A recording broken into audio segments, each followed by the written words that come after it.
GS herbal wholesale Ayurvedic अद्वियात का काबिल एतमाद मरकज। तिजारत के ख्वाहिशमंद हजरात को हम मुकम्मल ट्रेनिंग देते हैं। हमारे साथ तिजारत करके भरपूर पैसा कमाएं। उलमाए किराम, हुफ्फाज, डॉक्टर्स और मेडिकल वालों के लिए खुसूसी रियायत। तफसीलात के लिए अभी राब्ता करें। कासमी हज उम्रह टूर्स एंड ट्रेवल्स हज उम्रह और दीगर मुकद्दस मुकामात की जियारत का भरोसेमंद मरकज। हज उम्रह जाने के ख्वाहिशमंद हजरात स्क्रीन पर दिए गए नंबरात पर कॉल करें। जब जीबी पंत चीफ मिनिस्टर थे तो उस जगह पर 500 साल तक मुसलमान नमाजें पढ़े। कांग्रेस के जीबी पंत मुख्यमंत्री थे, रात के अंधेरे में उसमें मूर्तियां रख दी गई। मेरी मस्जिद थी, है और रहेगी। उन्होंने मूर्तियां नहीं निकाले। और फिर वहां पे कलेक्टर थे जिनका नाम था नायर साहब मस्जिद बंद करा के वहां पर पूजा शुरू कर दिए। और 1950s में नायर साहब जनसंघ के पहले मेंबर ऑफ पार्लियामेंट बने। फिर 1986 में लॉक्स खोले गए, बगैर मुसलमानों को सुने। बूटा सिंह शिलान्यास कर दिए।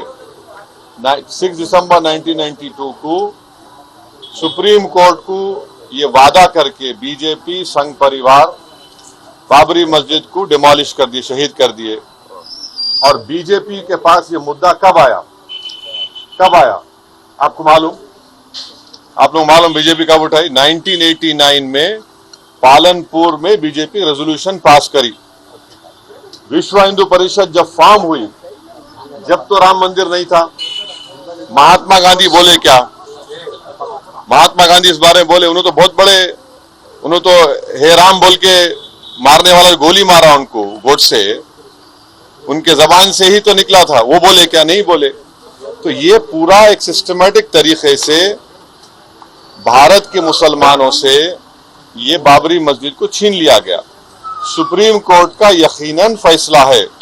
सुप्रीम कोर्ट हमारे मुल्क की आखिरी एपेक्स कोर्ट है। टाइटल सूट था, तो टाइटल सूट में सुप्रीम कोर्ट ने यह कह दिया कि फेथ की बुनियाद पर हम ये जगह मुसलमानों को नहीं दे सकते।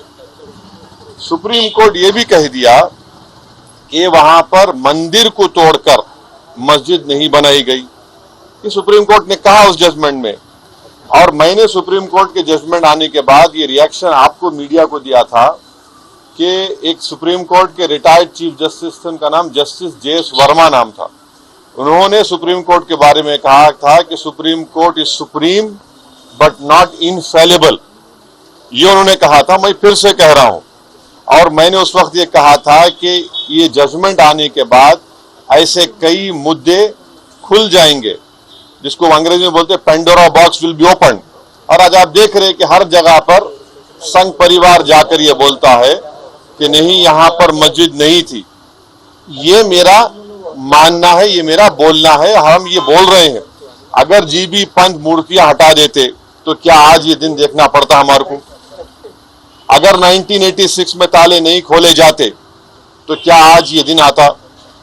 क्या अगर 6 दिसंबर को बाबरी मस्जिद डेमोलिशन नहीं होता तो क्या ये दिन देखना पड़ता?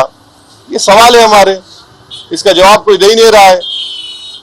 और फिर ऊपर से जो अपने आप को सेकुलर बोलते हैं, वो बोल रहे हैं कि दिल्ली का मुख्यमंत्री और जो अलायंस में है, हम हर ट्यूसडे को सूरजकंड पाठ और हनुमान चालीसा स्कूल में, गवर्नमेंट स्कूल में पढ़ाएंगे। गवर्नमेंट स्कूल का कोई रिलीजन होता है क्या?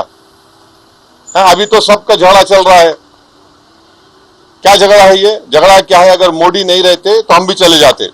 हम उन सबसे पूछ रहे कि बताओ, ये जो मैं बातें कर रहा हूं, 3 इंपॉर्टेंट इंसिडेंट्स बोल रहा हूं। जीबी पंत जब चीफ मिनिस्टर थे 1986, 6 दिसंबर 1992, इस पर क्या बोलना है आप लोगों का? बोलो। कोई नहीं बोलता। इसलिए नहीं बोलता क्योंकि सबको मेजॉरिटी कम्युनिटी के वोट्स को हासिल करने का झगड़ा है। और नरेंद्र मोदी ये काम करके मेजॉरिटी वोट्स को कंसोलिडेट करना चाहते हैं। और इससे एक पैगाम दे रहे हैं भारत के मुसलमानों के कि आपका भारत की पॉलिटिक्स में आपका क्या मुकाम है, आपकी प्लेस क्या है, ये बताया जा रहा है।